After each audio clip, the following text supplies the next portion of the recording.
경국대전이 편찬된 지 채 10년도 안 됐는데요. 자, 이 조선은요, 원칙과 기준이 무너지고요. 나라 전체가 대혼란에 빠지고 맙니다. 성종이 죽고 그 아들이 왕위에 올랐는데요. 제10대 왕이자 조선 최악의 폭군 누굽니까? 연산군. 연산군. 맞습니다. 연산군. 연산군이 왕이 되면서요, 이 조선은 엄청난 위기를 맞게 됩니다. 13년 재위 기간 동안 연산군은 말 그대로 공포 정치를 일삼죠. 저도 사실 이렇게 실록 보면 야, 이게 가능해? 이런 생각을 많이 해요. 그 정도로? 아니 어떻게 한 나라의 군주가 믿겨지지 않을 정도인데, 자, 이 연산군 일기에는요, 아버지 성종의 후궁이자 어쩌면 자신의 계모 엄씨와 정씨를 때려 죽인 이야기가 기록되어 있습니다. 당시 연산군은요, 그 두 사람이 자신의 어머니 패비 윤씨를 모함해서 죽음에 이르겠다라고 판단했거든요. 그래서 한밤중에 이 엄씨와 정씨를 궁궐 뜰에 결박해 놓고요, 마구 때리고 짓밟습니다. 이후 그 자리에 엄씨와 정씨의 아들 두 사람을 불러요. 두 사람은 연산군의 배다른 동생들이겠죠. 그쵸, 형제죠. 이 동생 불러낸 이유가 뭔지 아세요? 보라고. 현장을 보여주려고. 거기에 그치지 않아요. 직접 때리라고. 직접 때리게? 진짜로? 누군지 모르니까. 아들에게 자기 어머니를 때리라고 합니다. 이 죄인을 쳐라! 와, 잔인하다. 최악이다 진짜. 결국 그날 밤 엄씨와 정씨는 죽습니다. 그런데 연산군의 만행은 여기서 끝이 아니었죠. 이 두 사람의 시신에 아주 잔혹한 일을 저지릅니다. 여기서 문제 한번 해보겠습니다. 어려워요. 여기서 문제야? 너무 재밌었는데. 어려운데 잔인할 것 같아서 못 맞추겠다. 자, 문제 드립니다. 연산군은 엄씨와 정씨의 시신을 찢어 이것으로 만든 뒤 버렸습니다. 이것은 무엇일까요? 아, 이제 입으로 담기가 싫은데. 나도 이건 알겠지? 예, 저도 본 것 같아요. 저 두 분은 아는 것 같으니까. 아, 그죠? 그거 같아. 네. 문이과가 좀 갈리는 게 우리가 정답인지 모르겠는데 세 명이 답이 똑같아요. 근데 이과는 지금 헤매고 있는 게 신기해. 이과 세 명 뭐 아무나 얘기해 보세요. 저희는 뭐 좀 잔인한 거 싫어해가지고. 우린 좋아합니까? 그렇게 말을 이상하게 하시네. 그러니까 현무형 바로 하시잖아요. 짐승의 먹이 뭐 이런 걸로 바꾸지 않았을까 이런. 짐승의 먹이 더 잔인해. 우리가 생각하는 답은. 와. 셋이 얘기한 건 젓갈 담그는 거. 그러니까 그냥 젓갈을 만들었다고? 젓갈 담그는 게 이제 젓갈을 중국에는 많이 있었어요. 담궜으면은 왜 근데 그걸 음식화했을까 시체를? 버릴 건데 왜 뭘로 만들어서 아니 버려? 완전히 그냥 너무너무 증오한 나머지 찢는 걸로 모자라 이 짓까지 한 거야. 이 시신으로 다 찢어가지고. 근데 선생님 궁금한 게 지금 이 문제가 정사죠? 그럼요. 그럼 더 무서운데. 자, 그럼 갑시다. 가요? 예. 아, 제 진짜 문제. 너무 현명해요. 끔찍하다. 젓갈은 저쪽에서. 자, 정답. 젓갈. 자, 정답 화면으로 확인해 보겠습니다. 아, 이 젓갈이면 너무 잔인하다 진짜요.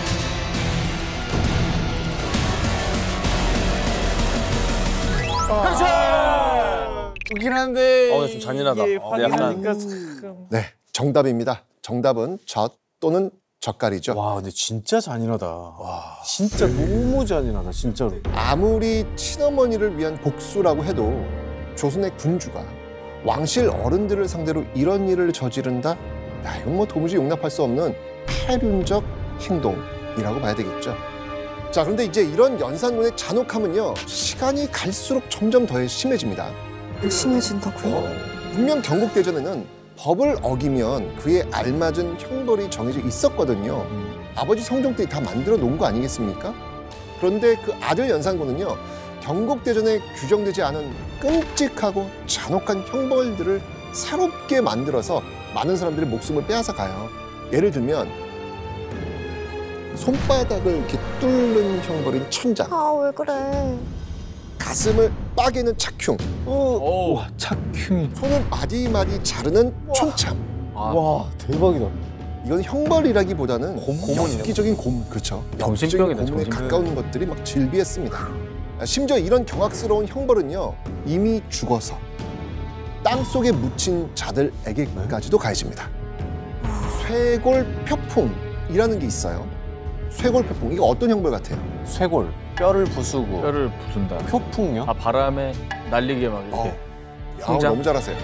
쇄골, 그러니까 뼈를 분수해서 가루로 만든 다음에 표풍, 바람에 날려 보낸다라는 와. 뜻입니다. 죽은 시체를 갖고 그렇게 하는 거예요. 그죠? 그치, 그러니까요. 이유가 있습니다. 유교에서 굉장히 중요한 효라고 했잖아요. 시신이 없으면 성묘도 못하고 제사도 못 지냅니다. 이거는 그 당시 사람들한테는 한 가문의 뿌리를 완전히 없애버리는 처사거든요. 연산군은 이런 끔찍한 형벌로 자신에게 거슬리는 신하들을 제거해 나갑니다. 진짜 대단하다. 진짜 엽기적이다. 보조 할아버지 세종, 아버지 성종이 만들려고 했던 조선의 모습은 이때 이미 사라지고 없었다. 궁궐을 피바다로 만들면서 마음에 안 들면 죽여버리는데 연산군 옆에 남은 건 그럼 어떤 사람들이겠습니까? 간신배들. 그렇죠. 충신들은 모두 사라지고요. 그저 왕의 비위만 맞추는 간신들만 남겠죠. 아이고. 자, 그런데 이 연산군 옆 간신들 중에서도 최악으로 꼽히는 간신들이 있습니다. 바로 임사홍과 그의 아들 임순재, 임시부자였습니다. 이들이 얼마나 비열하고 아첨에 능했냐면 아들 임순재가 이 병에 걸려 죽기 직전 연산군한테 유언을 남겨요. 여기서 문제 한번 내보겠습니다. 오늘 제가 7문제를 드릴 거거든요. 네. 근데 지금 5문제 다 맞추셨어요. 야, 2개 남았어 얘들아. 와, 이제 다 왔어. 왔어. 빠른 것 같아. 자, 문제 드립니다. 임순재는 죽기 직전 연산군에게 죽어도 여한이 없으나 다만 이것을 바치지 못한 것이 한입니다. 라는 말을 남겼는데요. 무엇일까요? 아, 너무 어렵다 이거. 저것도 좀 간신배스러운 어떤 그러니까. 아첨이겠죠? 다들 그거지. 죽기 전까지 저 사람은 간신이었다는 거지. 그쵸. 그거는 기본값이지. 본인의 목숨이 왕을 위해서 아, 그러니까 난 죽어도 여한이 없는데 내 대신 죽지 목숨을 못했다는 거야. 바치지 못한 게 아니라 그쵸. 내 목숨. 그러니까 죽기 전에 요거를 내가 이렇게 죽는 게 아니라 어디다가 썼어야 된다, 왕을 위해서. 마지막 멘션을 당시에 한 왜 거지. 썼어야 되는데. 그래, 목숨 아니야? 목숨일 수도 있겠다. 목숨일 가능성도 있겠네요. 근데 이게 문제일 이유가 딱 그럴까요? 그런 그 대답을 위한 것일까요? 그러네요. 아, 여자? 아니, 연산군이 여자 좋아하니까 네. 여자를 바치지 못한 게 한이라고. 여성 약간. 내가 죽을 때 뭐, 죽더라도 뭐, 저 여자는 바치고 죽었어야 했는데 딸 같은 거 아닐까요? 약간 그런 딸? 느낌. 내 딸을? 아. 아니 간신이 그렇게까지 간신이라고? 완전 간신하네. 우리나라 1등이래잖아. 아, 진짜 인간 말종이니까 문제를 냈을 거 아니야. 조선 너무한데? 1등이래잖아. 내 그 정도 해야 딸은 될 것 같아요. 이거는 죽어도 여한이 없으나 다만. 죽어도 여한이 없으나. 죽어도 여한이 없으나 다만 내 딸을 바치지 못한 것이 연기하지 마요. 한입니다. 진짜 여기 잘하지 않아요?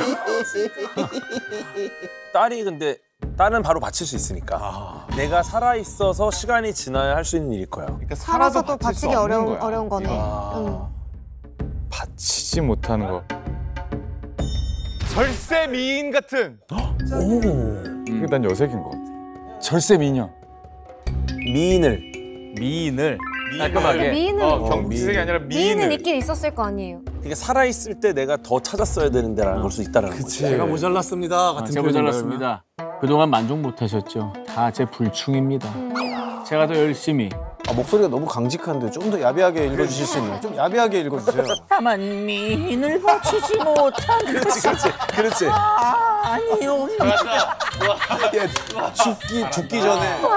죽기 전에 바로 사용시키고 싶어요.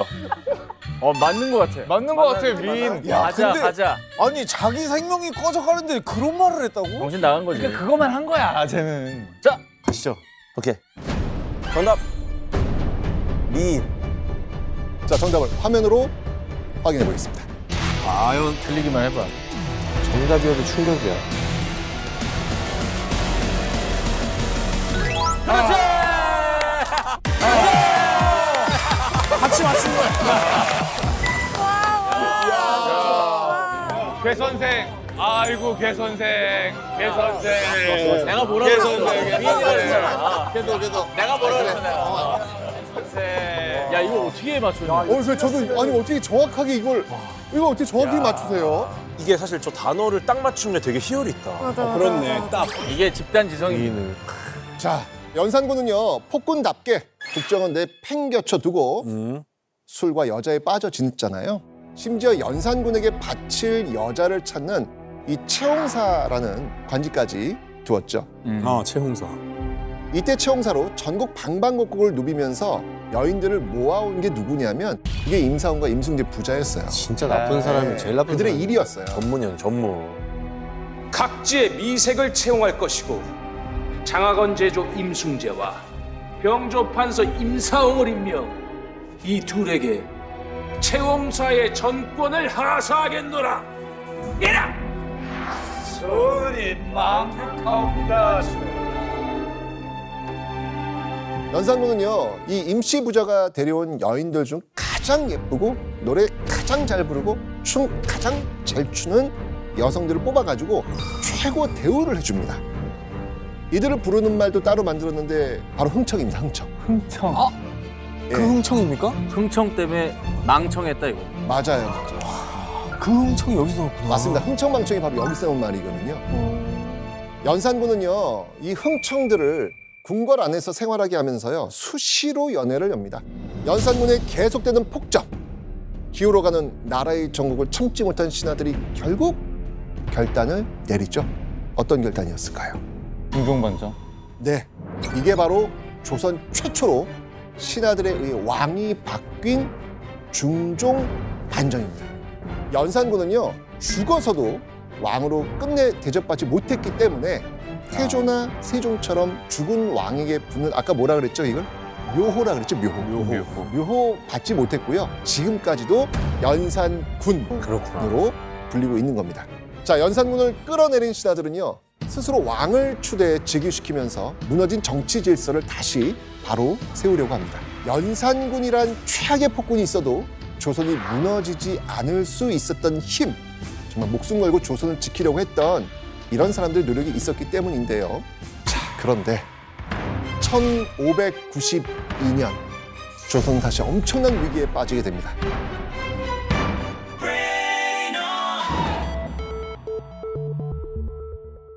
이번엔 내부가 아닌 외부로부터 시작된 위협이었는데요. 1592년 무슨 일이 벌어졌죠? 임진왜란. 네, 임진왜란.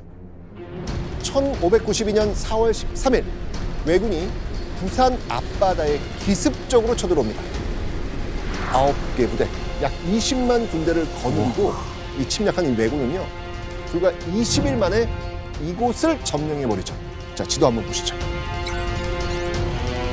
자, 부산으로 침략해 들어온 왜군은요 동래와 상주, 충주에서 치른 전투에서 모두 승리하고요 단 20일 만에 수도 한양까지 점령해버립니다.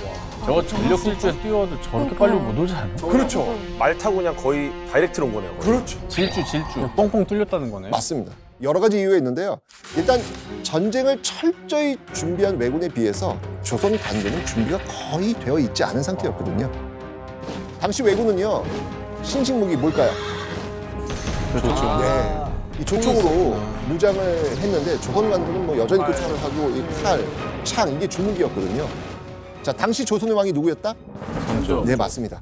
14대 선조였는데 자, 이 왜군이 한양에 다다랐을 때 선조는 어떻게 행동했죠? 도망갔죠. 도망갔죠. 네, 맞습니다. 왕이 수도를 버리고 가는 이 초유의 사태가 벌어진 겁니다. 지휘 체계를 잃은 관군은 뭐 그대로 무너져 버릴 수밖에 없는 상황이었죠. 참 역사가 또. 조선이란 나라 전체가 바람 앞에 등불처럼 위태로운 상황이었습니다. 자, 그런데 이런 상황에서 작게 피어오르는 희망의 불씨가 있었습니다. 내가 사는 마을은 내가 지킨다 라고 하면서 스스로 무장한 사람들이 등장을 합니다. 의병. 예, 맞습니다. 관군이 무너진 자리를 메우기 위해서 백성들이 직접 나서기 시작했던 것이죠. 의자가 의로울 의자, 의리 의자, 의로운 마음을 뜻해서 의병. 이 의병을 이끌던 사람들은요, 대개 그 유교 교육을 받은 선비들이나 유생들이었는데, 그들은 이제 비록 왕이 수도를 버리고 관군은 무너졌지만 끝까지 나라를 저버리지 않겠다라는 마음으로 무기를 들었던 겁니다. 임진왜란 당시 의병. 의병하면 가장 먼저 떠오르는 인물이 있거든요. 누굴까요? 홍의 장군? 박재우. 어이구야, 역시 우리 영무 씨. 맞습니다. 많은 사람들이 가장 먼저 의병을 일으키고 단 한 번도 패한 기록이 없는 의병장. 바로 곽재우 장군을 꼽죠. 자, 이 곽재우 장군은요, 임진왜란 당시 별명이 하나 있다. 뭘까요? 홍의 장군. 홍의 장군. 맞습니다. 홍의, 붉은 옷을 입은 장군이란 뜻인데 실제로 전장에 나설 때마다 항상 붉은 옷을 입고 싸웠다고 합니다. 그래서 홍의 장군. 붉은 옷을 입고 신출기보라는 이 곽재우 장군을 보고 왜군들도요, 멀리서도 두려움에 떨었다고 합니다. 가장 대표적인 게 정암진 전투라는 겁니다. 자, 이 정암진이 어딘지 일단 지도를 한번 보시죠. 이 정암진은요, 낙동강의 최대 지류인 그 남강에 위치한 나루터예요. 임진왜란 초기에 이 왜군은요, 이 식량 확보를 위해서 곡창지대인 전라도를 노리고 있었는데, 자, 보시면 알겠지만 이 정암진은요, 경상도에 있던 왜군이 전라도로 들어가는 지름길이기도 했습니다. 자, 만약에 이 정암진이 뚫렸다, 그럼 어떤 일이 벌어질까요? 식량을 딱 확보해가지고 고국로를 완전히 그렇죠. 바로 전라도까지 왜군이 그대로 진격할 수 있는 그런 상황이 되는 겁니다. 그 길목을 막아낸 사람이 누구다? 홍의 장군. 곽재우 장군인 거예요. 2천여 명의 왜군은요, 이 정암진 근처에 주둔하면서 기회를 노리고 있었거든요. 자, 먼저 이 왜군은요, 남강을 건너기 전에 정찰대를 좀 먼저 보냅니다. 왜냐면 이 길을 잘 모르니까. 그래서 수심이 얕은 곳에 그 나무 편말을 꽂아가지고 그 이동 경로를 미리 표시를 해둬요. 왜일까요? 따라가라는 거죠, 이제. 그렇죠. 네, 여기가 안전하다. 맞습니다. 군대가 왔을 때 그 길을 따라가라는 얘기죠. 이걸 이제 곽재우 장군이 지켜보고 있었어요. 뽑아서 다른 데 꽂았구나. 오, 야, 맞습니다. 뭐 정확했습니다. 딴 데다 꽂아놨구나. 곽재우 장군은요, 한밤중에 그 편말들을 몰래 뽑으라고 시키고 늪지대에 꽂아놔요. 대박. 따라가면 이제 날이 밝은 뒤 아무것도 모르는 이 왜군들이 그 편말을 따라 움직이라는 명을 받았을 거 아니에요. 네. 편말을 따라 움직이다가 결국 늪지대에 훅 빠지게 되는 야, 거예요. 지금 손도 안 쓰고. 이때 이 주변에 곽재우 장군이 의병들을 매복시키는 거예요. 매복했다가. 야. 매복 중이던 이 의병들의 화살세를 받고 전멸. 몰살됩니다. 이 왜군을 막기 위해서 이 곽재우 장군은요, 이후에도 기발한 전략들을 계속 내옵니다. 머리가 좋으셨구나.